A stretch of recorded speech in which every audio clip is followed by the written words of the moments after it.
Hello and welcome. It's All for United. We are back. It only feels like 24 hours ago that we were sat here, Dan, having a chat all about Luton. And that's because it was exactly 24 hours ago. We were sat here with Simon having a good old chat about what we could expect this evening. Just out of interest, Dan, did it hit the levels of expectation that you were at last night? Yeah, I pretty much called how it was going to go again. I said we might get an early goal, and I said that it was going to be a mad game of football. It's pretty much exactly what it was. Fair play. Well, there you go. That's exactly what Danny Boy's saying. We'll get John's opinion as well in a bit. John, how are you doing? Lovely to have you back on the show. Yeah, thank you. Yeah, all good here. So it's been a bit. The irony is that Luton seems to have better weather today than us in Florida, to be honest. But no, I'm very good, thank you. A funny old Dane Stevenage as well, to be fair. It was quite warm for a bit and then it all just went a bit Pete Tong. But there we go. It wasn't terrible. Maybe in the chat would be quite nice to see if there was one or two people who might be able to give us an idea of who they first think of when they look at John Commode. Specifically about the shirt, I think, not necessarily just the facial features. There's some interesting shouts when John arrived on the screen earlier on. So, we're very intrigued to see what you're thinking. Leaky, love to have you back. And he says we're on a title charge. I mean, that's probably pushing it a bit, but I love the optimism. And Andrew, lovely to see you. And Jemba. That's who you remind them of there with that shirt. So there you are. So good. They named so good they named him twice. Exactly that. We love a bit of Jemba. Okay, right. Well, John, we'll start with you. Yeah. I mean, it was an amazing game. Obviously, we'll get into the nuts and bolts of it in a moment. But what did you make of that 90 minutes? Well, to begin with, I've developed a bit of a habit. Haven't had this morning. I attend 10 o'clock mass and I seem to miss an early goal. And it happened today for the fourth time this season. So, yeah, it was. I was driving back from church. I missed the first goal, obviously, so I replay of it. So, Oyland did very well to get onto the loose ball and he took it away very well. Second goal was a very well improvised finish from him. I thought it was just a deflection, but the way he improvised his chest was very good. Then they got back when we were looking comfortable. Maybe we were looking at a big score again, and then all of a sudden we conceded, and it was quite a thrilling game for a neutral. For us United fans, it was another heart palpitation performance, but at least we got the job done. That's 4 in a row in the league now, and so it's good that I think it shows that resilience in that we haven't played well again, but we managed to get a win, which shows, like I say, resilience. And just a small footnote that our goal difference is +1. Conversation point. It's literally got its own question, that one. Yeah. So that's going to be amazing. Yeah. NT has said John Kay wearing one of my favourite Nike kits of all time. We're asking the question today, who do you think of when you see John Commode in that tremendous little white shirt that he is wearing? So far, we've had Jemba. Andrew Wall thinks of Solskjaer with that shirt coming off the bench, scoring 4 goals against Forest. I can confirm that was what John Commode thought he reminded himself of. I haven't yet answered, really, who he reminded me of. So I might make mine up as I go along. John, wanted to ask you about the lineup, mainly because I'm quite bored of asking Dan this question because you get the same answer. Obviously, we had an honour in goal. The midfield 3, I think we were all expecting Fernandes, Meno, Casemiro. Garnacho, Rashford and Højlund seems to be the go-to front 3 as well. It was really all about the defence. Luke Shaw did make it for a bit. Varane, Dalot, and of course Harry Maguire. How did you feel about the lineup when it all turned up and you had a little look at that starting lineup? Were you confident? Did you feel happy? Yeah. Yeah, I thought the lineup picked itself out. I know there was a bit of a doubt regarding whether Shaw would be fit for today, and obviously he came off at or just before half time. So that was the only real question mark. But obviously, I think the problem we've had all season until recently is we haven't had a solid team, mainly because of injury, but because of form. But now it looks like Ten Hag has established what his best 11 is, and he's going to go with it so long as all the players are fit. And obviously, when you I just think it was the 11 we thought we'd pick. The only question mark was whether Shaw would be fit to start, and it was questionable. I don't think he was great today. Shaw, was it the wisest thing to do? I don't know, but I didn't have any qualms with the 11 he picked today. So yeah. And Dan, I suppose, as NT says, he was shocked to see Shaw in the starting 11. Not so shocked, unfortunately, to see him go off. Based on the conversation we had last night, Dan, do you think it was a gamble that Ten Hag just had to take? That, we didn't have anybody else really who could fill in that role and do as well as we would want them to do. So therefore, it was kind of, you've just got to make that decision and go with it. Or do you think he should have perhaps tried putting somebody else in that position? I think with all the changes that we've had in terms of the medical staff and stuff like that, surely there was enough to suggest that he was fit enough to start. Otherwise, he wouldn't have. So I'll probably back him on this one because we've seen at the start of the season where they maybe rush players back. He definitely would have had the go-ahead from the medical department with the changes. So I think if you're told that he's fit enough to start, he's got to start because of the situation we're in. But I agree with NT. I'm not shocked to see that he's gone off injured again, to be honest. I'm just hoping it's not worse now than before the game. Ultimately, he was poor today, sure, as well. I thought the whole left defensive triangle was really poor. Maguire was poor, Casemiro was poor, and Shaw was poor. And they sort of all went off at half time in the end. And then I'm umming and ahhing about the performance. I've got to try and figure out in my head where I'm at with it because I pretty much called this yesterday how it was going to be, but I found myself being annoyed by watching it, even though I knew it was coming.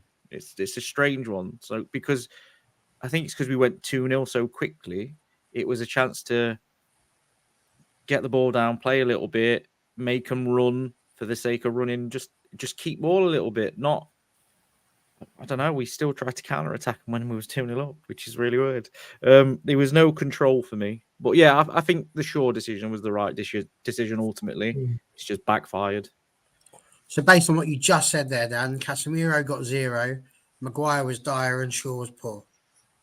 Yeah, I thought they was all really bad. Which is good. I wanted a chance to show off my poetry prowess there. That's exactly what I just did. So thanks for that. Gives me a chance to exercise the old grey matter. This is exactly what I said, NC. Giggs was the one that I thought of as well when I saw that. Although, to be honest, that was less because John came on wearing it and more because he was waving it around his head when he arrived. And you just don't want to see the hair on that chest, I tell you. Makes Ryan Giggs look positively naked. More one, Dan. United dug deep and rode their luck. Correct result for me. I went 2 and it could easily have happened, but it didn't. Well, yeah, we'll get to that 94th minute moment as well. NT saying, I think ETH said it wasn't an injury in the post-match presser, but I stopped it to join the stream, so I might have misunderstood it. It really wasn't a shame that you missed it. Nobody needs to be subjected to that. So Lumber, we have no leadership in our team. Mainu showing more class. Bruno erratic. Hoofball. Well, we shall see what everybody else thinks. But it's at 36 seconds, boys.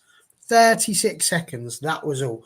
And although Casemiro may not have had the best of games for you, Dan, it was his clearance / cracking through ball over the top. But it did take a terrible pass by Bell. If he just takes a little bit more control, a little bit more maturity in his game there and not just, I don't know why with your back to goal, you just send it across like that. It was really quite a poor pass. but excellent from Højlund. Gets himself in on the ball, and there's only one outcome really. The minute he got that ball, and as a result, John, little stat because we know you love these ones. He is now officially the youngest player in the Premier League to score in 6 successive Premier League games, taking off Willock's score by 258 days. So it's quite an achievement. What did you make of that first goal, John?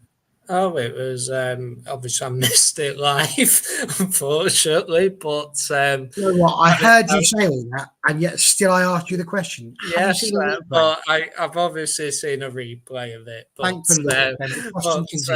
no, it shows that he's bang on form, doesn't it? That it was obviously a mistake from defender, short back pass or whatever, but Højlund was quick to capitalise on it. And it's funny that pre-Christmas he wasn't getting the rub of the green. Let's say as a striker, the ball wasn't falling to him, and yet when you're banging form like he is, the ball just drops to you. And he took his goal really well. He still had a bit of work to do. He obviously rounded the keeper and all that, and it was a very good finish. And I just think that it's like I mentioned before about us on the break, which is still a bit of a concern for me. However, he's there and he's making it happen. And I just think, again, you don't score unless you're there. And I think it's credit to his press. They did that. And, it was a really well-taken goal. And, I think that's our quickest goal this season. I don't think we scored inside a minute, have we? So I don't call me stats. I don't remember the last time we scored inside a minute. But didn't Brian Robson have the fastest goal for some time? Brian Robson for England, he did. Oh, I don't know if it was the England goal, was it? I don't know. I think Ryan Giggs scored one inside 16 seconds for United against Southampton, around 95-ish. I think that is our quickest Premier League goal.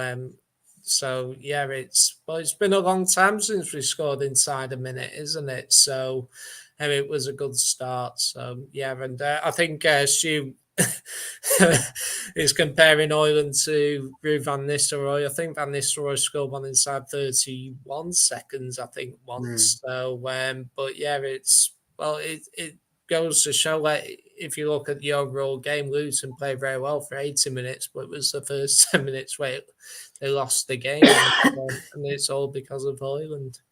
No, absolutely.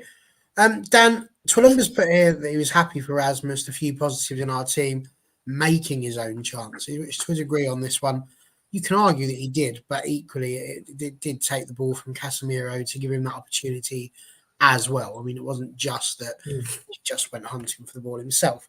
NT saying that if he was playing in a proper team, creating loads of chances for him, he'd have double the goals that he has. He thinks. Twilumber agreeing. We saw in the Champions League that Rasmus Højlund was capable of scoring goals. It was never a case of that he couldn't score. We've seen him do it at the top level. The Premier League just seemed to have almost like a magical hold on him. It was like there was some sort of barrier between him and the goal. What do you think's changed in terms of him being able to do that? Because he took that goal, as has just been said here, it's Van Nistelrooy-esque. Like the minute he got it, you just had this feeling in your heart that's going in. At no point did you think he was going to miss. But rewind that 7, 8, 9, 10 games ago, and we'd have been sitting there thinking, will he not? And that's not anything against him. It's just he wasn't scoring on the regular in the Premier League. Now that he is, it was fine. What's changed? I think he's had stuff go his way a little bit more recently. And I genuinely think me and John disagreed slightly in terms of him making his own chances. He's starting to really put himself about the pitch a bit more and make more runs. And do you know what? He did an interview after the game and he had a little dig at his teammates, and he even said himself that there was occasion he could have passed. And I think he's starting to do what me and Stu was saying that we need him to do, and that's maybe he feels a little bit more comfortable in the dressing room all of a sudden. So he started saying, you know what, you need to pass me the ball more, you need to do this, you need to do that. But I thought he took his chance well. He was alive. I genuinely think he's a better all round player than a lot of strikers in the league in terms of his ability to get on the ball, strength, turn, touch, everything. He's got what you need to be a really, really class striker. And I think is it 13 goals in 20 games now as well for United. So it's not too bad as well. His record's half decent now. Yeah, I just think he's had the rub of the green a bit more. Maybe a few of the decisions going his way, and his teammates passing to him more, feeling like he can get in the game more. And then obviously once you score 1, 2, 3, I remember Rooney used to do this, just go on patches, scoring 10, 15, and then maybe drop off for a few and then go on patches again. So fingers crossed he carries on. We've seen a lot of players do patches. We talk about people such as Marcus Rashford. Same thing, he has plenty of patches. So, strikers do it, and it's a wonderful thing to see. I think I agree with what NT had to say here. The team are improving in terms of giving him chances. Twalumba, I think he now knows this team can't make chances.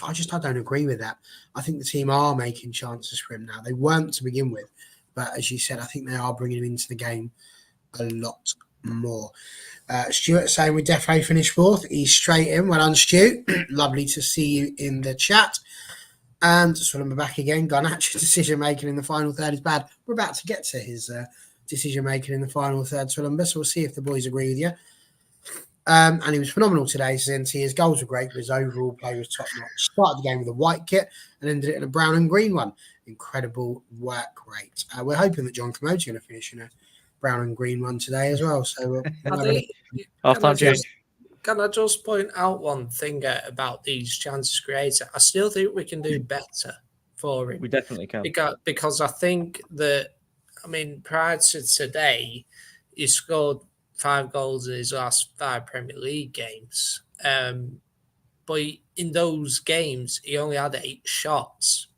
His conversion rate is very good. But when you think he's only had 8 chances in 5 games, and after today, he obviously scored 2, and I think he had a chance second half where Garnacho pulled it back. So I can't remember him having another chance, if I remember rightly. So even then, in the last 6 games, if you think about that, he's only had 11 chances in the last 6 games, and he scored in 6 of them. He's now on 7 goals. So the conversion rate is 7 goals from 11 chances is very good. I still think the rest of the team can still do a bit better with him, because I still don't think you want him to be getting 3 or 4 chances a game, and at this moment he's only getting a couple of chances a game still. That's one area I think we can still improve. Fair point, and maybe that's what Twalumba is getting at. John, I was going to ask you about the second goal. So the Luke Shaw corner, obviously it comes in, and to be fair, brilliant volley, I thought, from Garnacho. And this is where, we talk about decision making. It was a reasonable enough volley. It's the sort of thing you want him to do on the edge of the box. And it comes to Højlund, who chests it in. Now, I think ordinarily, John, you would look at a goal like that and you would say, well, that's just a deflection. But it's not, is it? No.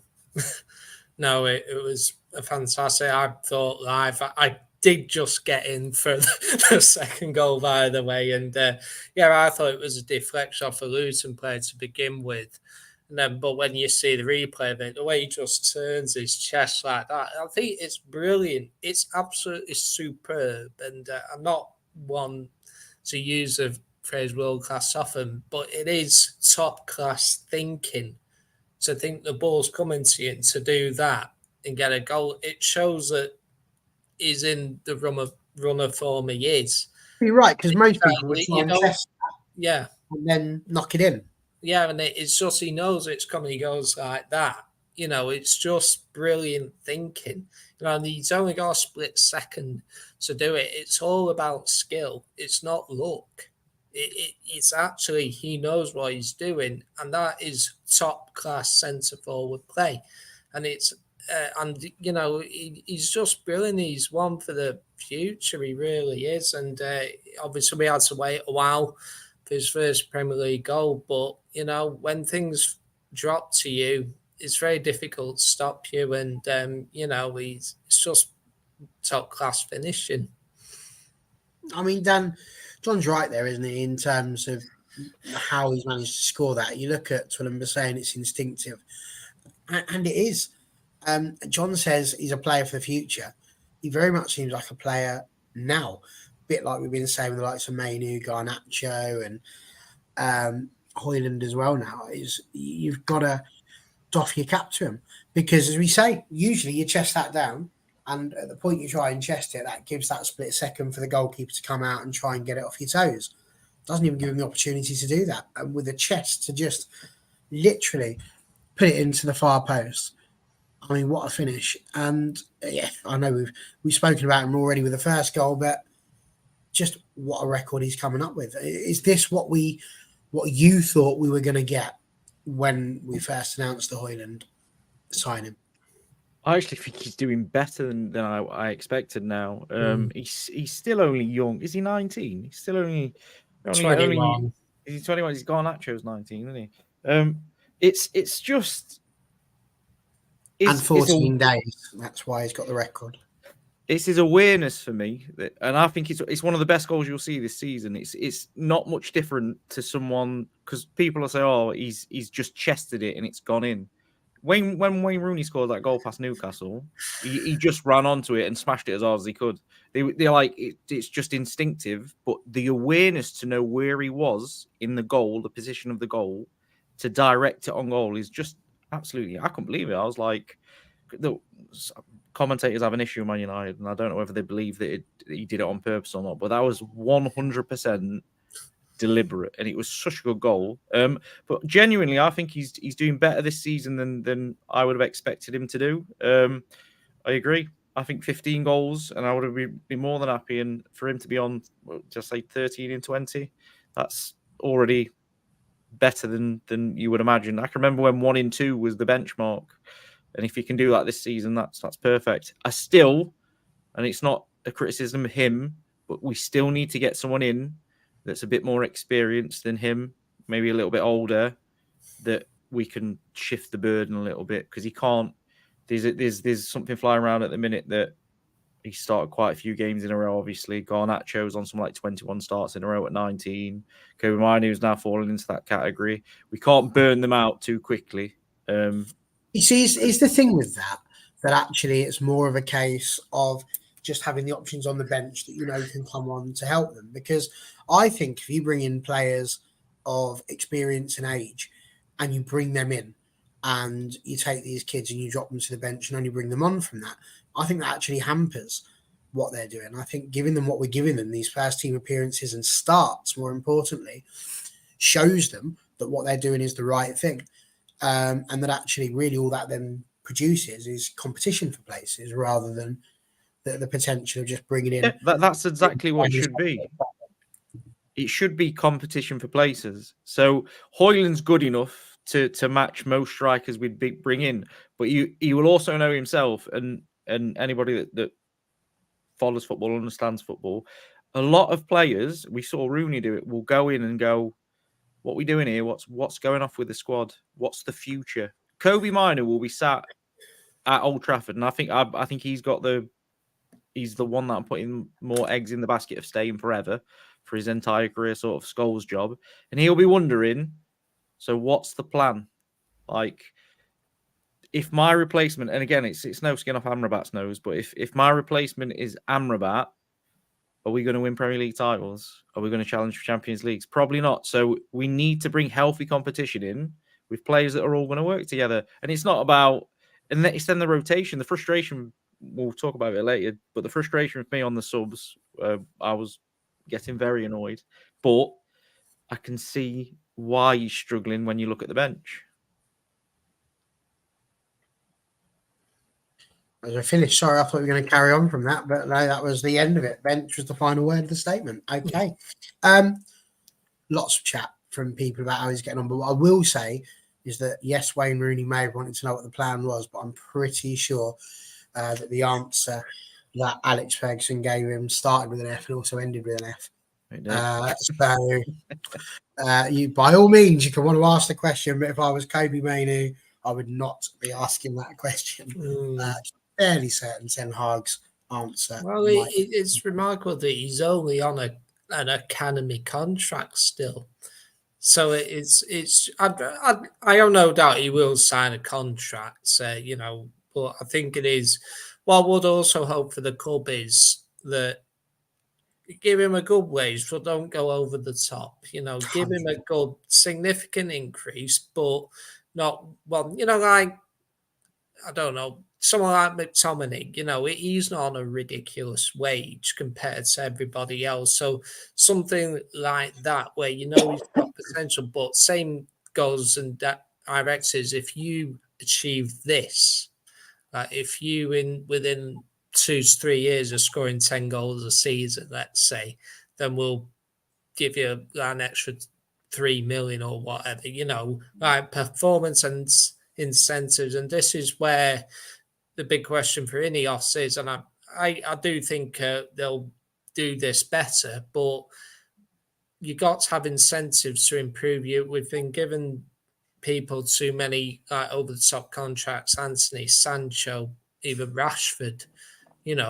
set a good wage for these people, but provide incentives. If you achieve this, we'll give you this. And I think this is where we got to be smarter. But I do think that if he keeps his head screwed on it, and I just think the thing about Mainoo is, and we'll go more into the game, and he's even showing up experienced players like Fernandez and Casemiro how to keep the ball, keep it rotating, don't give it away stupidly. He's actually showing how Casemiro and Bruno should be playing, and he's 18 years old. It's just ridiculous. He's that good. This is what I mean about the age thing. Yes, we do need experience and depth, but equally, I completely think that when you've got youngsters like this that have come out and have performed as well as they have done, it's a case of those people trying to win the shirt off of them and not the other way around. I'd also say that Ineos coming in and the way that they have behaved already just over these last few weeks fills me full of confidence, actually, with regards to how they might deal with contracts going forward. So I'm not expecting to see anything ridiculous. So remember, I've seen your question, and we will get to that when we get to the substitutions. But believe it or not, we've only made it to minute 17 of the game. We've been talking about this now for 28 minutes. That's the interesting side of it. There's more to talk about after this, but it's the last goal. Because that was it. After 17 minutes, there was 0 goals after that, although there really should have been a lot more. And it was that man, Chong. Doughty gets the ball into him. Chong with a little turn. His shot deflects off of Harry Maguire's luminous yellow boots and headed in. It was a frustrating goal to concede. John, where do you put the... Well, I don't really want to say where you put the blame, because that's the wrong question, but where did it go wrong? Where did it go wrong? I mean, it is an element of luck for them, because obviously it's in that no man's land between the defender and the goalkeeper, and I guess the forward just wanted it more. You got to question why you let him have a shot like that close to the goal. I guess maybe Maguire could have been a bit closer to the ball, therefore the ball might not balloon to the area it is. You got to question Shaw why he's perhaps not more in line with his defence possibly, and playing the eventual goal scorer on. And again, not a massive error from him, but can Onana do a bit better? Can he cover him, block everything? I don't know. I mean, I'm just clutching at straws. I just think the Luton player wanted it more, and that's what you got to question our defence. It's happened time and time again, even in this winning run where we have done well, we have improved, we look a threat going forwards. But it's these sloppy moments where you're 2-0 up or 1-0 up or whatever, and you don't take your chances, and then all of a sudden, one split second, losing concentration, they're back in it. And I just think that we got to be better at it. Yeah, it requires a big good fortune for them, but at the same time, you've got to be switched on at all times. And while we did eventually get a win, you got to show character to win, I feel, but it wasn't the best goal to give away. So it was frustrating. But I wouldn't say there's anyone say, oh, it's clearly their fault. But maybe you could say maybe 2 or 3 players could have done a little bit better to prevent what eventually happened. Fair points. Dan, Twillenberg is not as nice as John there. He's just fully come out and blamed Luke Shaw. Clearly, you're going to blame Harry Maguire for not just kicking the ball into Rose Ed. I'm going to blame them all. Every single one of them. Oh, so here he goes. They didn't press from the front. They left massive gaps. Then Varane's completely out of position. Dalot doesn't go over properly. Then Dallow's playing everybody onside by about 10 yards at right back for some strange apparent reason. Maguire's half-hearted in his challenge, should be so much closer to the ball. And then Luke Shaw not watching his man, who's thingy. And the person I blame the least is Onana, because I thought he did what you would want the goalkeeper to do, which is rush out and make himself big. It was just a pretty good finish. He's found the gap and he's got it there. Because I think if he stays on his line, it causes a bit of what's going to happen thing. Whereas he's made the decision and he's not. We've seen him stay on his line this season, and most people have been annoyed by it. At least he's done what you would expect him to do in that situation. But now, Ten Hag referenced after the second goal that we scored, how the mentality changed and we stopped pressing forward. We was leaving big gaps in midfield. I was, just to touch on the point before this, really annoyed to see Casemiro try an halfway liner, Rashford take a shot when he should pass, Garnacho take a shot when he should pass. There was a moment where Højlund goes to make a run and he knows he's not going to get the ball, so he doesn't make the run, but he should make the run. But he was getting frustrated at that point because we've suddenly gone into, oh, this is going to be easy mode because we're 2-0 up. And you don't do that at 2-0. You do that at 5-0. You don't start messing about at 2-0. If you're going to mess about, you wait till you're 5-0 up. So I was a bit disappointed all round. And then, honestly, after that, it was a tough watch for 30 minutes. I mean, it was, for sure. But the moment I want to talk about now, though, is to do with Casemiro. And, John, it's an interesting question for you, I think. And that is because we have seen Casemiro cajoled, booked, sent off for some ridiculous stuff. Was today our fairy godmother looking down on us and saying, not today, Cass, not today? Because there seems to be, across the Twitterverse, some degree of belief that Casemiro may have been lucky to stay on the pitch after that challenge today. Yeah, quite possibly. I know he was complaining about the first yellow. I did think that was a yellow. He has got bookings which have been questionable, such as the Villa one last week. But I was listening to US Sport, and it's kind of like, having just got booked, that's what might have made the ref think twice about giving him a second yellow. I think it might have been, if he did in the second half or a significant time after, then he might have booked him. But maybe the ref just thought, maybe him complaining about him getting the first yellow maybe put doubt in the referee's head. Was it the right yellow card? I personally didn't have a problem with it, but it's that element of, I'm being cheated or whatever. It was miscontrol. I don't think it was as bad a tackle as what it's been made out to be. I think if he went high up on the player's shin, for example, no question, it's a second yellow. I think the problem with Casemiro, what he has, is that, like Dan says, he's rushing the ball a bit too much, and he's always looking to, get us forward as quickly as possible, when where his experience should know, right, they're in the game now, it's a good atmosphere, let's just keep control of the ball. He miscontrols the ball, and I'm just wondering whether there's been question marks over his legs about whether the pace of Premier League might be getting a little bit too difficult for him, maybe, possibly. And this is where, because I think while he's done okay since he's come back, I don't think it's the Casemiro of last season prior to his 2 red cards or anything there. I just think with him, something's just not quite right with him. He feels like the world's against him, maybe, with the 2 red cards last season and that kind of thing. So I don't know what he's thinking, but I just think maybe he did get away with the second yellow. But I think because it was so close to the first yellow card, that's the only thing I can think why he might go away with it.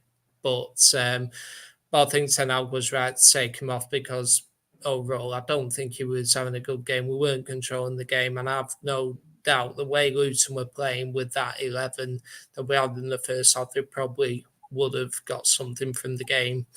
The way we were playing, I think it was quite right to take him off, and Maguire at half time. No, fair enough. And Tulumba saying the intensity of the EPL is too much for him. What do you reckon, Dan? Lucky should have been off the pitch or on? I've not got an issue with it because of consistency. My annoyance becomes that because it was Casemiro, it's all over Twitter. But when it was Woodrow, not 15 minutes before, it was mentioned absolutely nowhere. So Woodrow does a tackle on Maguire that is worse than Casemiro's tackle while he's on a booking, and they just move past it. That's because Woodrow was the one making the biggest noise about it. Yeah. Well, but it frustrates me because then all you hear all game is Casemiro so lucky to stay on the pitch, but we've not. I don't even think it's been mentioned anywhere that Woodrow should have. If Casemiro should have been sent off, then Woodrow should have been sent off. But the reason I've not got a problem with it is because he didn't send Woodrow off, so he shouldn't send Casemiro off. Are they both lucky to stay on the pitch? You could argue they were lucky to stay on the pitch. I actually thought the referee today was not very good. It's past 9 o'clock, Dan. You can say it.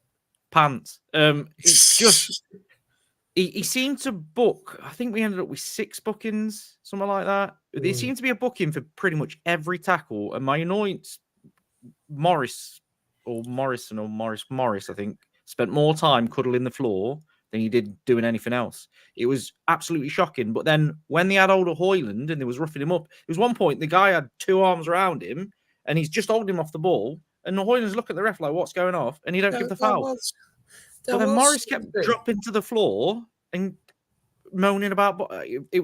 Luton frustrated me a little bit, to be honest. I think they played the ref with the crowd, and every time they went over, there was the crowd, and the ref just didn't cope with it very well, to be honest. I'm not saying it was a penalty, but I think didn't Hoyland have something towards the end of the first half where he passed the ball to Garnacho and this defender came with his egg again. Maybe he went to ground easily. But I bet I know what you mean. What annoyed me about I bet you if that's at the other end. Oh yeah. Well, the commentator implied that he dived, but he doesn't even look at the referee. He's literally fixed himself up I think he's expecting contact that don't come, but he never goes, penalty. I personally think maybe he gives the ball went to Garnacho, so it was technically bad. So that's maybe what put the ref off. But I'll tell you, if it hadn't gone to Garnacho, it'd be an interesting decision to make. So for me, I'm getting frustrated with, and I don't like to buy into this perceived lack of an agenda. Well, perceived agenda, but it's definitely there. Like you could hear in the commentary that they were buzzing when Luton scored and disappointed when we scored.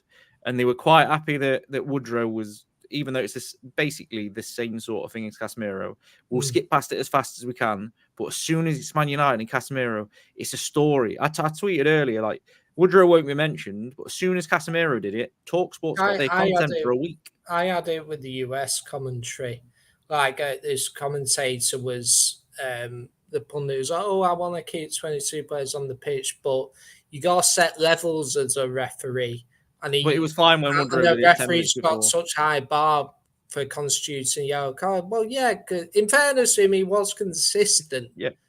he didn't give Casemiro second booking. He didn't give that Luton player second booking. I mean, I'm at one of them. I do feel, and even if it goes against United, unless there's a clear and obvious reason to send the player off, I personally think you should avoid doing it. And I don't think Casemiro's second tackle was enough to warrant a second yellow.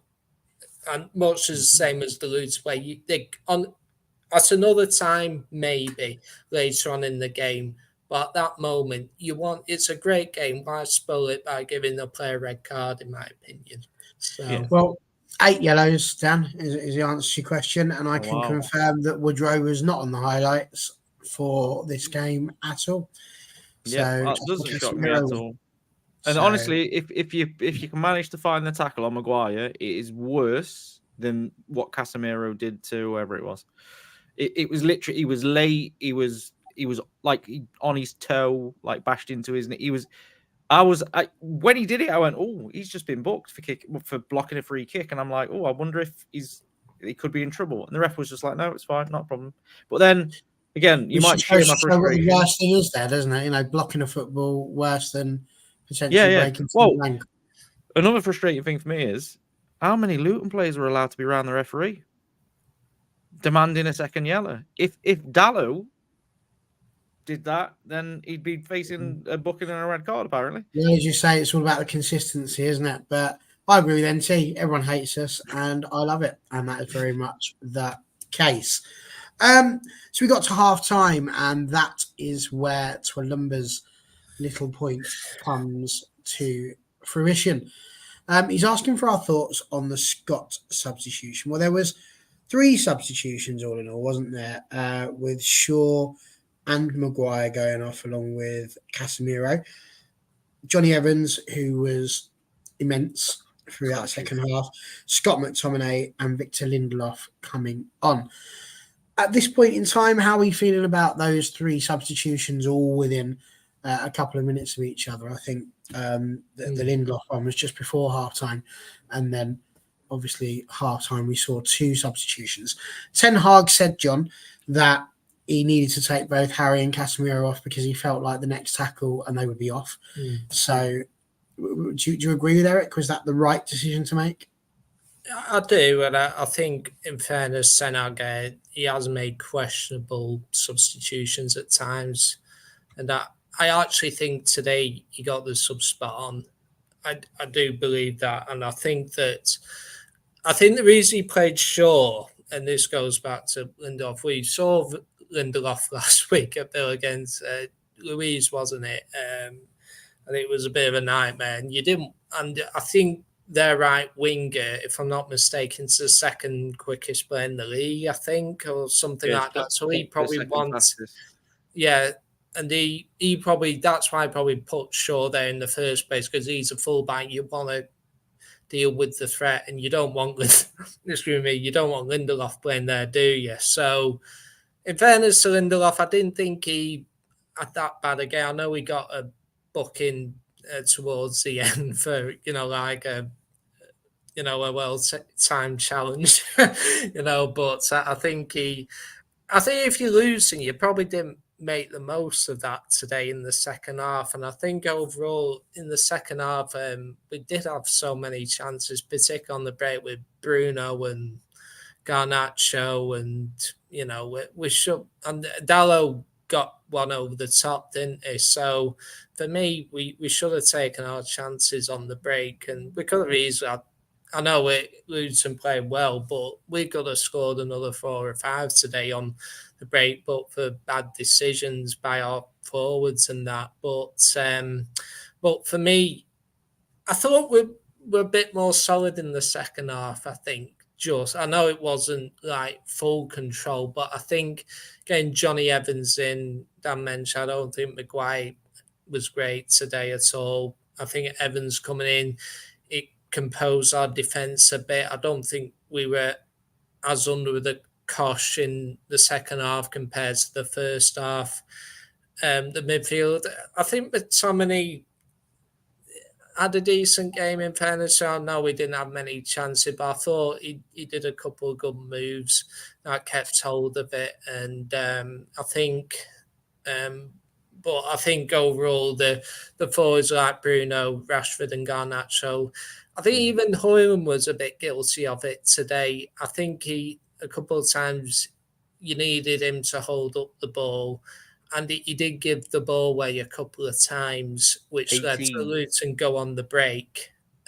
And he wasn't the only one. Garnacho was probably more guilty of it, and Rashford as well. So for me, I think overall the changes and Amrabat coming on towards the end as well, I think he's the one. He broke up the ball, he passed the ball and that kind of thing.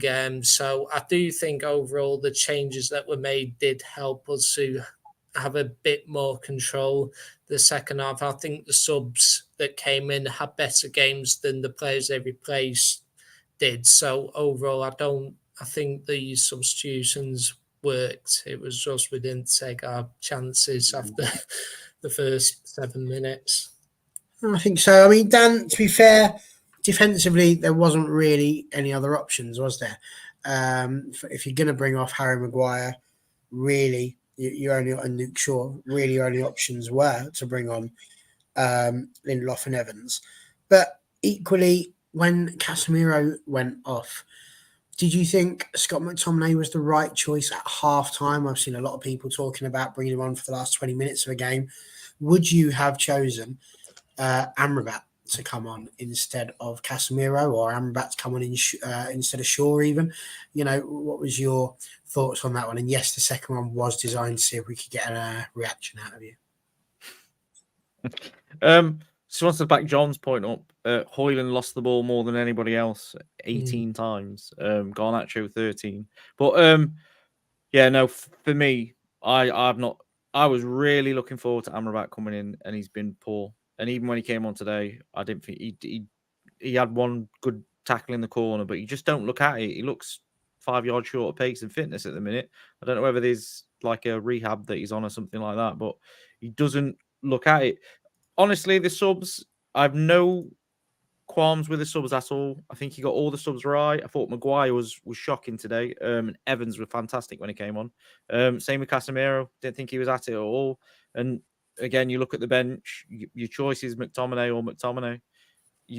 There's nobody else you can really bring on. I know there's Eriksen on the bench as well, but the type of game it was, you needed energy and legs in midfield. And McTominay has got more of that than Eriksen and Amrabat.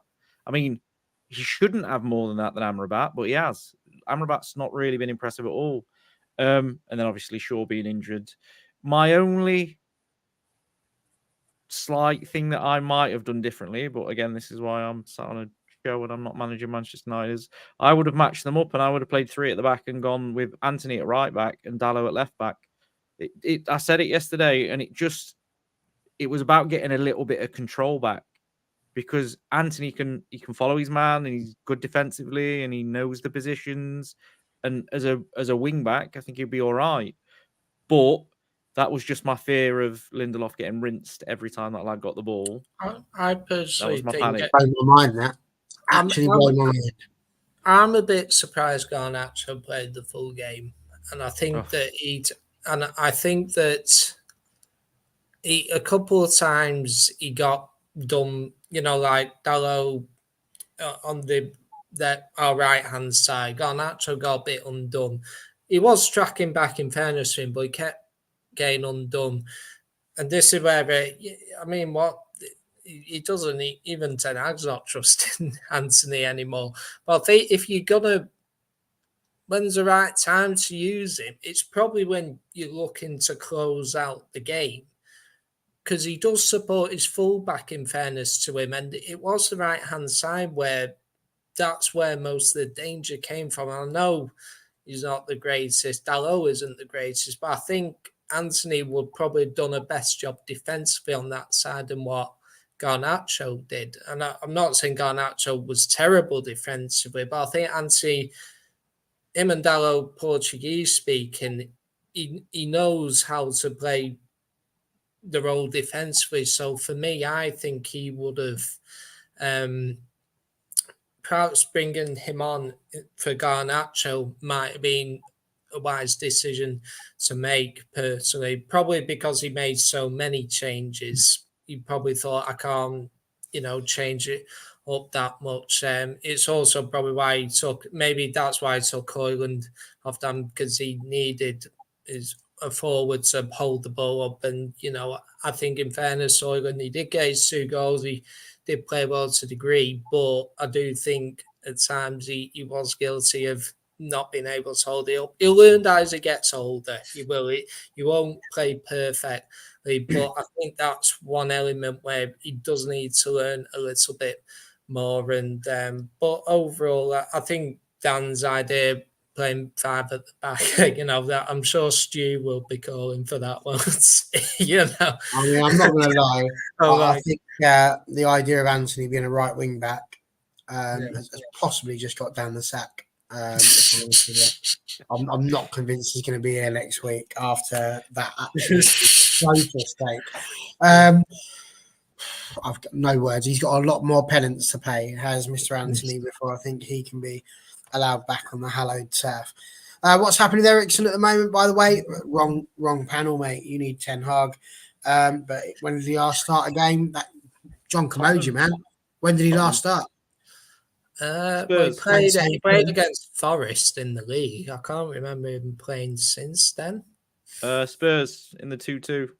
Oh, was it? Right. So, has he been injured or has he just not played? I think he's been on the bench pretty much every other game. Oh, I mean, there were rumours that Turkish team's interested in signing him. And I think he might be on his way out, possibly. Possibly. Right, I want to rush through a few things. Marcus Rashford, John, first of all. What did you make of his performance? One really good opportunity, a rocket that was well saved by the goalkeeper. Other than that, do you think he contributed much? Not really. I think he... And sorry, I just wanted to preface that as well, because I was interested. I saw a stat about when United have signed, when they played Rashford, Garnacho and Højlund, and when we didn't. And I think there was 18 games where we played without them and only won 9. And obviously, when we played the 3 of them, we played 7 and won every single one of them. Hence why Rashford entered the conversation there. Sorry. Yeah, but I think I don't. Something just still isn't right with Rashford. I don't think. Yes, he did have a couple of good moments, like he did that run in the second half where he did a bit of a skip and then fired a left-footed shot, which the keeper made a good save with. He did have a couple of good moments, but I still think, you want more from your forwards still, I think, and it wasn't the best performance. I think I question certain things like, like that foul he gave away after they scored where the ball was in the air. And the defender jumped for the ball. And, like when he got caught on his head and then he made a rash tackle. I think I did question why wasn't he jumping for the ball with the defender. I did think that was odd. I know, okay, the defender didn't win it, but it was kind of weird, like a committed Rashford might go to head that ball. It shows maybe he's still lacking in confidence, maybe a bit of frustration with him. I think, like I say, he had a couple of decent moments, but again, I don't think something just isn't right with him at the moment. I know he scored a couple of goals. I'm not saying he's playing terribly by any means, but I just think that the whole front line, aside from Højlund in the first couple of minutes, it could have been a lot better today. And I don't think he was as wasteful as, say, like Garnacho was today, and even Bruno to some extent. But I think Rashford he wasn't bad, but he wasn't great. So he was just okay, I guess. Absolutely. Dan, what say you? Happy with Rashford's performance today? Yeah, honestly, I didn't. It's a strange one because you don't create all the chances that were created and miss so many bloody one-on-ones and stuff like that if your front line haven't played well. So I thought they all played pretty well. I would probably say that Garnacho, Fernandez, and Rashford all played sort of to the same tune, to be honest. Probably all sevens, and they just needs to be that last little bit of care in the final third that they're not taking at the minute. Which on another day we would have scored 5 today, and obviously Højlund was the best of the 4. But I didn't have a problem with it with what it was creating and the chances that we was getting.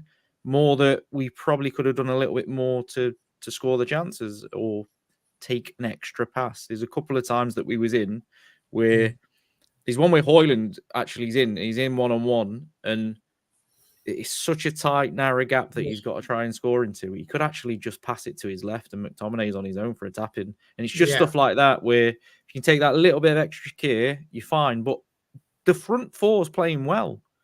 We just need to a little bit more time together, and I think they'll be absolutely fine. I think the other thing is because he scored 2 in the opening 10 minutes, didn't he? I think as a team, sure you gotta think another goal, and he gets his first Premier League hat-trick, and he only really had one chance after it.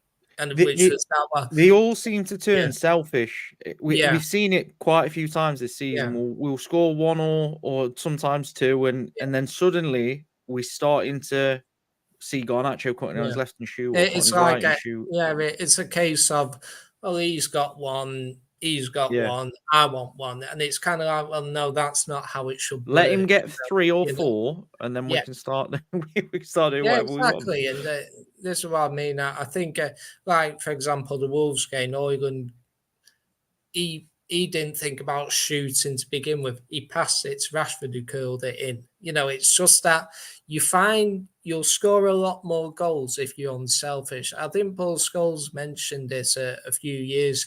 Like, he likes the plays where they're in a position where they have a chance to shoot, possibly score, but there's a player, another of your teammates, in a better position to score. So you could possibly take the shot on, but you think he's in a better position. I'm going to square it to him and we'll get the goal anyway. So that's the secret of football. You've got to be able to... Højlund's job is to score goals. For Rashford and Garnacho and Bruno, yes, you want them to contribute goals from time to time, but ultimately you still got to assist your striker. Højlund's job is also to bring the play in for the team, and he can still do better with that. However, I think with Garnacho in particular today, it's like that time he was through on goal, and it's like when you're through on goal, why aren't you shooting? And, you look at Nunes for Liverpool yesterday, he was through on goal. He just beautiful chip into the goal, wasn't it? And it's just even then, he could have passed to Jota as well because he had the extra man. Exactly, but it's the confidence to... Often when you through on goal, you can be like, what should I do with it? Should I round the keeper? Should I put it through his legs? Should I go a bit over him? Should I slide it past? I think Garnacho was a bit guilty of that with his chance. Bruno obviously had a chance which was similar. He could have crossed that as well. It was a good block. However, if you're Bruno, you should still score it, in my opinion. So we got one of them has to go in, at least. One of those chances. Those are gilt-edge opportunities. And for as good as Luton were, they played with that high line, and we got in many times. We should have capitalised on it. And I just think, while you see the areas of progression, we still got to do that. It's not just assisting your striker or that. There were gilt-edged opportunities for Bruno, Garnacho and others today where they should score and they didn't. Well, John's been reading my notes, so he's not going to get to answer this next question. It's one lucky John. Georgie Best here saying, I stand corrected from a prediction. Luton gave it a real go today. Hats off to them. I like that. I appreciate not just the fact that you admitted you were wrong, but you then used hats off to them. And they're the Hatters, so I'm a big fan of that. Dan, the question, and I've got it written down here, was going to be about Garnacho and Fernandez, but obviously Johnny K has already gone into it. Sorry, no, fine, mate. I caught you. Not like my job here to ask the questions. You just crack on, son. You lot chat about what you want to chat about. But that was the next thing I wanted to mention was Fernandez's effort.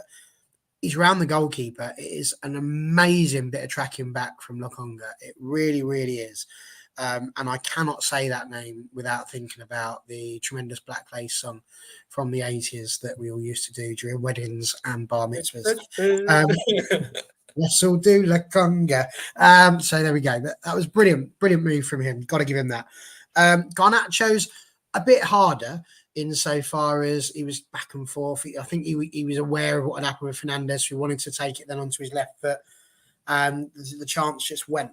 But what did you make of those two efforts and that opportunity? Like John says, one of those really should have gone in. And if it had, would have given us a tremendous advantage, I think, and a much happier last 20 minutes or so. So, yeah, should they have gone in, or do you put more credit to Luton and their defending on that one? I find it annoying because they was taking extra touches for those moments that they didn't need, and then they don't take extra touches in moments where they do need to take them. So when Fernandez goes around the keeper, he could actually hit it straight away, but he takes an extra touch, and that allows Lokonga to get back. And the same with Garnacho. As he's in, he could try a chip. Take everything out of the equation and just try and lob the goalkeeper. And then it's like they're overthinking moments that they shouldn't be overthinking. Yeah. And then when maybe they should go, actually, if I just do a little pass to my left here, we've got a guaranteed goal instead of me shooting straight at the goalkeeper. Yeah. But no, we've got to be scoring those chances. But then you would say, I think we had an XG of like 2.81, 2.89, something like that. We should have been... We should have scored more goals. And I mean, hats off to us yesterday, because most of us that was on the show called this for exactly what it was going to be. Just mental. It was a weird game of football to watch. Sorry, did you just mention XG? Yes. He's definitely sacked before next week. John, the promotion's incoming. I think that's why I mentioned, like, you...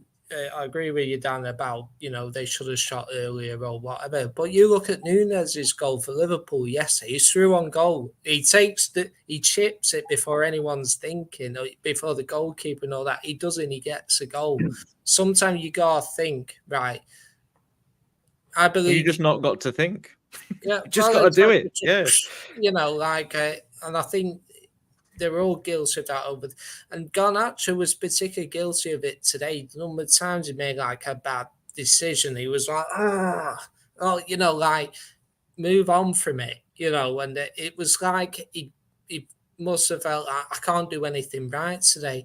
So sometimes you just got, and maybe that's why he was guilty of just overthinking it. Maybe just it was pressure. Yeah, exactly. I mean, you're 2-1 and tough game. Exactly. I just think you just got to be able to, you got to be clinical. It's what separates the best. I bet you if that was McTominay, we score there. Yeah.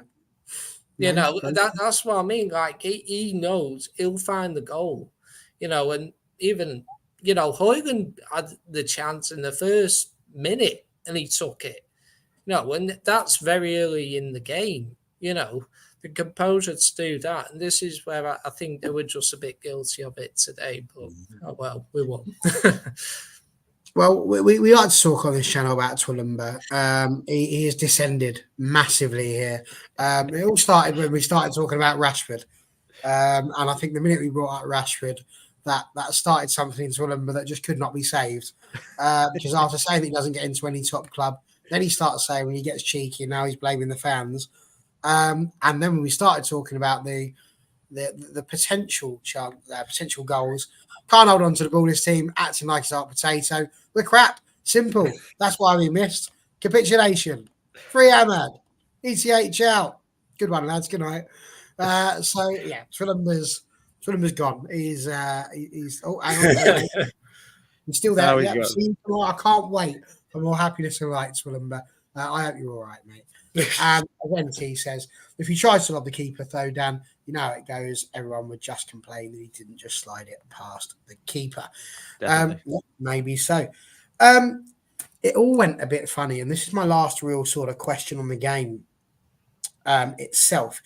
Was you spoke, Dan, last night about how Luton don't get much possession.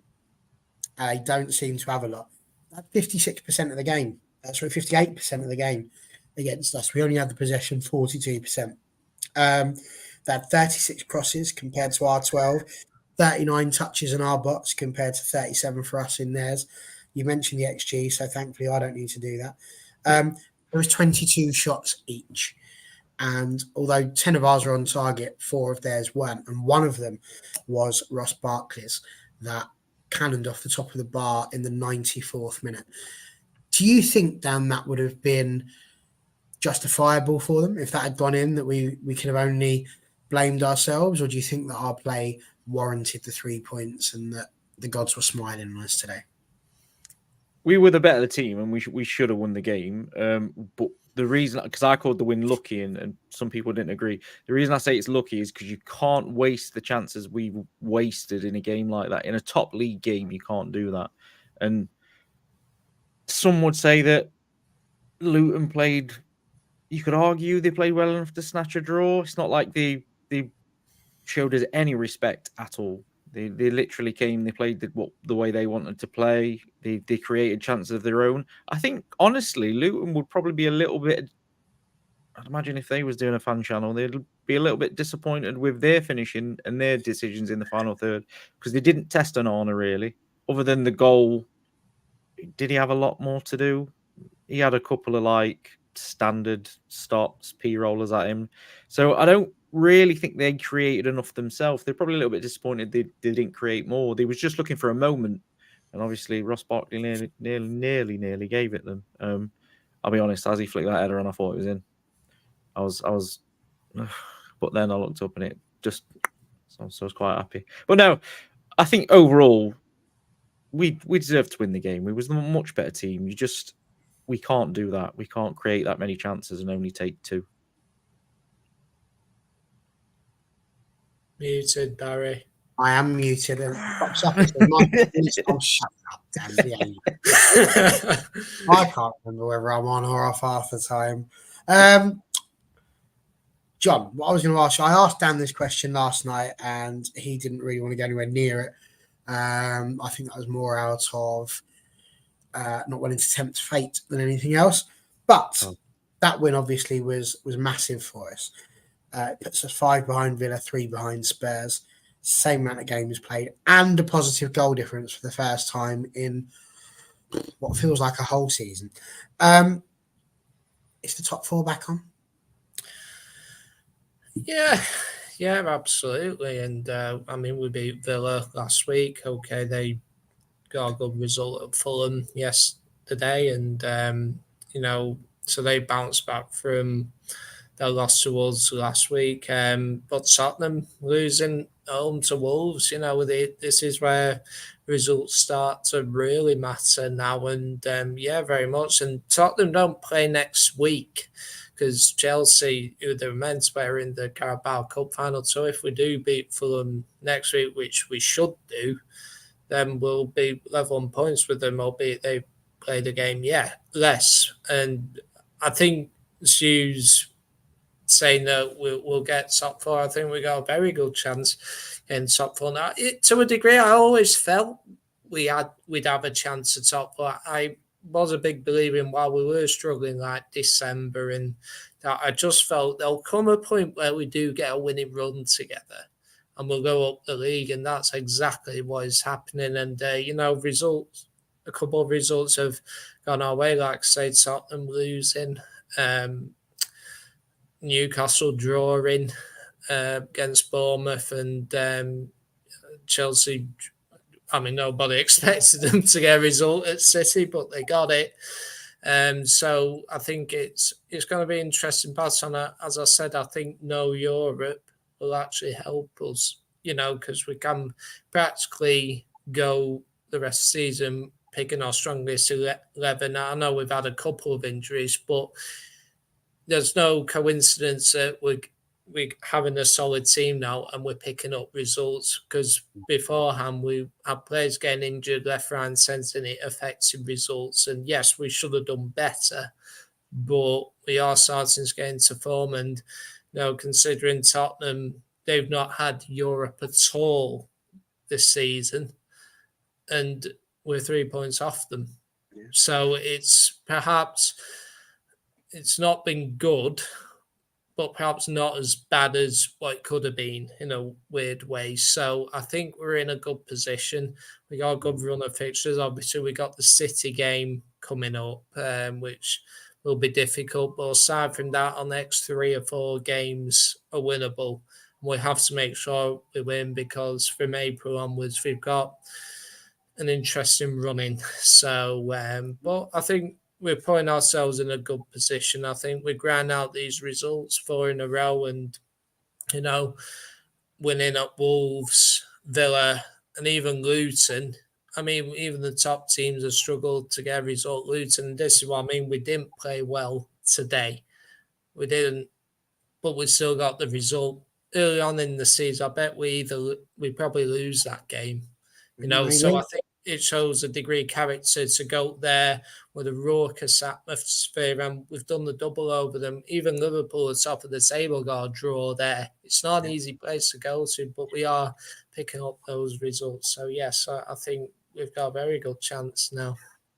I mean, fair play for keeping the faith. I recall 12 points off of 4th, and I channeled a bit of the old Kevin Keegan-esque moment when we pulled back Newcastle on that one. So, yeah, nice to see that us positive thinkers are getting somewhere. The most important stat today is we've scored 1 more goal than Luton this season. Although, to be fair, Simon, who was on last night, he did say that the negative side of him thought it was going to be 2-1 to Man United, maybe 2-2 for Luton if he was being positive, and he was the width of a crossbar away from being absolutely spot on. So fair play. We do pick some great people to come on here and have a conversation. NT, Spurs saying Spurs have Newcastle, City, Liverpool and Arsenal middle of April to beginning of May. We need Villa to drop points and for us to not against teams we're supposed to win. And City's in 2 weeks. City's in 2 weeks. No, but for us, I've got a question. He's talking about Spurs. You've got a question? I've got a question. So I'm absolutely amazed by this, by the way. Where do we rank for defense this season in terms of goals conceded? 5th.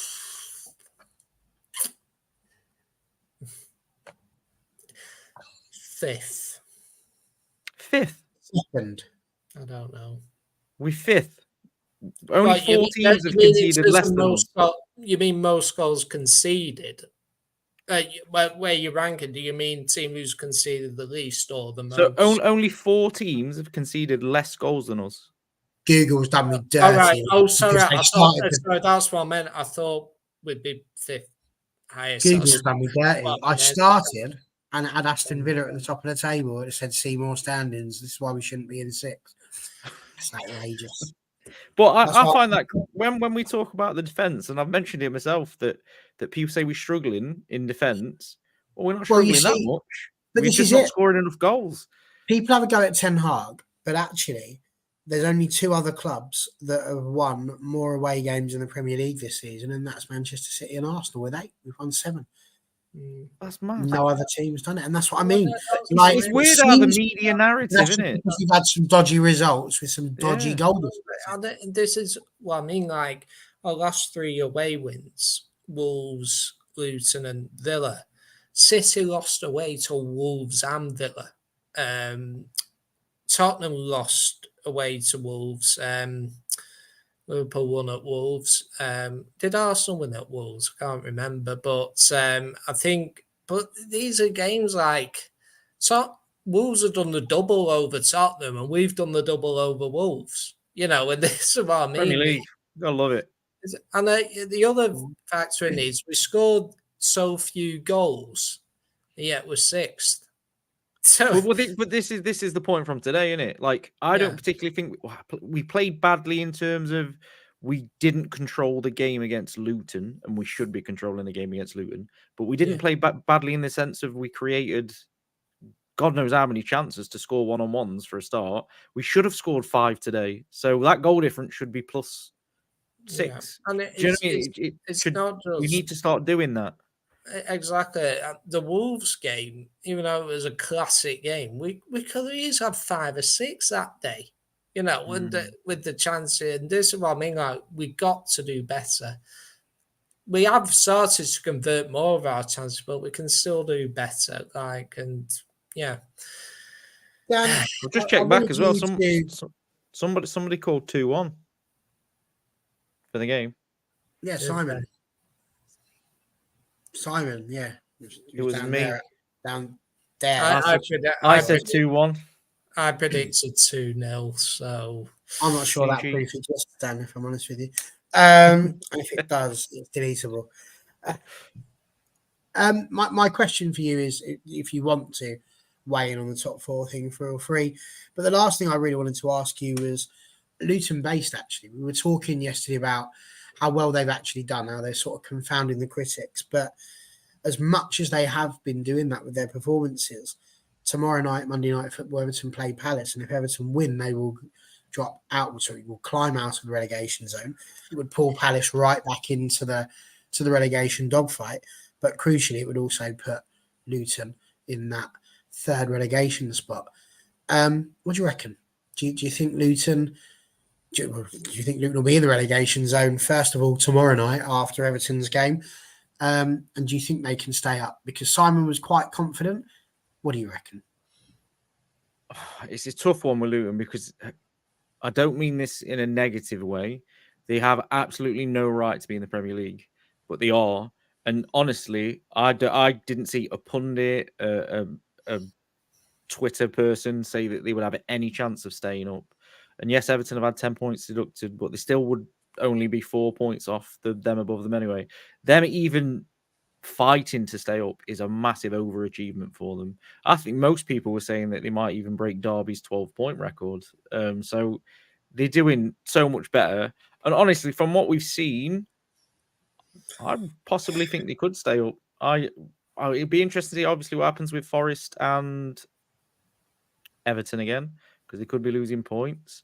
But I'm gonna put a little shout out that Crystal Palace could be in some serious trouble if they don't get their act together soon. I'm hoping that Everton keep clean sheets tomorrow because I've got Jordan Pickford in my dream team. Yeah, so I think a lot of it depends on what happens with Everton and Forest. If they get a points deduction, if they both get, let's say, 10 points deduction, I think they might go down. So then I don't see how they stay up. If they both get 10 points, it puts Everton on 9. I mean, Everton could possibly. I mean, it'd be very hard to, but I can't see how. They'd be 11 points behind with 14 games to go. I mean, that as good as Luton have been, if it wasn't for Everton's deduction, they would be in relegation. And as bad as it sounds, they might be depending on those points deductions to make, and they have been brilliant. Don't get me wrong. I think at home they've given everyone a game, and that's testament to them. But I think a lot of it depends on what goes on with Everton and Forest. I mean, that is an interesting one. Like you said, if Everton lose the points, they'll go on to 9, which will put them bottom of the table. But Forest would actually be on 14, which would still have them a point clear of Burnley and Sheffield United. So you would argue that Forest would have the better of the chances of staying up, but it definitely would have made a difference. But either way, I think Luton have done. What might be interesting is that Luton will they have to play those teams, and do they? I think they've won twice at Everton this season in the league and in the FA Cup.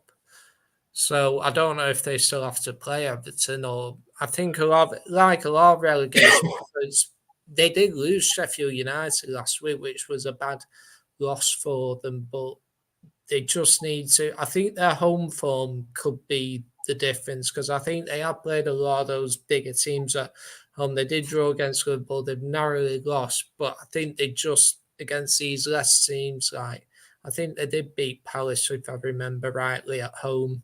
I agree with Dan with Palace, but I mean, sending out our wishes to Roy Hodgson, but I mean, that seems like a weird situation. So they were going to sack him, and he's now sadly in the hospital. It seems a bit, I don't know, a bit strange what's going on there at the moment.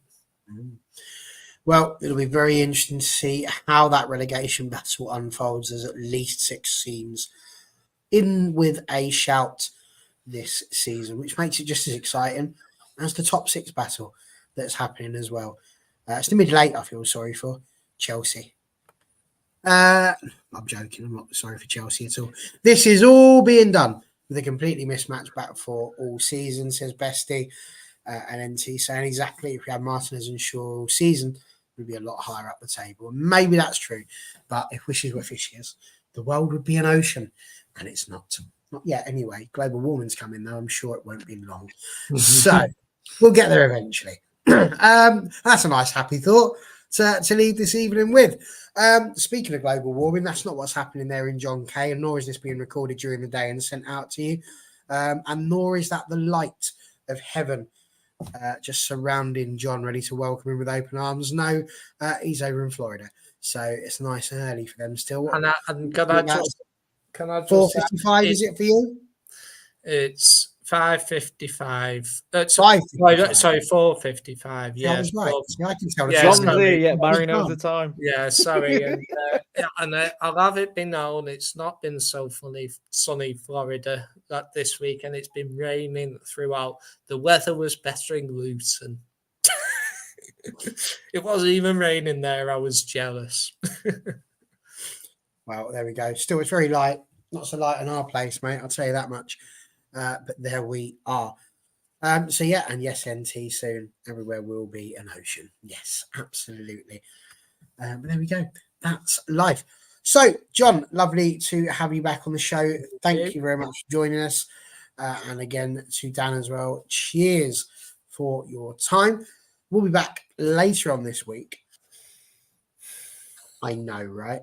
You get so upset about it. It was sunny. It was sunny all week until this weekend. I mean, to be fair, you did go to Florida, and Florida is within the tropics, so you did know that there was going to be, wildly one way or the other. They don't really do things by halves, do they? No, they don't. So just keep yourself safe. That's the most important thing, John, to be brutally honest with you. Yes. Yes, we are back later on this week. Plan is, as it stands, rough sort of plan as we are. Thursday night should be the preview for the game at the weekend against Fulham, which is obviously on Saturday. We're then hoping that Saturday night will, of course, be the review. So we'll get the opportunity to see how that game is going on. Then Sunday, we want to preview the cup match against Forest. So that's the plan. That's how we're looking at things at the moment. But as with anything, little asterisk, timings could change. So check your Twitter. If it's on Twitter, it's definitely happening. Don't just trust what's coming out of my mouth. Because as you'd have noticed, we were expecting Danny B tonight, but unfortunately didn't happen. So we got John anyway. We had him. So that was always good. We actually knew we had John. I'd forgotten. Which says a lot more about me than anybody else, really. There we are. Anyway, I'm waffling, so I think it's probably time to go. Thanks again. It's been a delight. Enjoy your week, and we will see you on Thursday.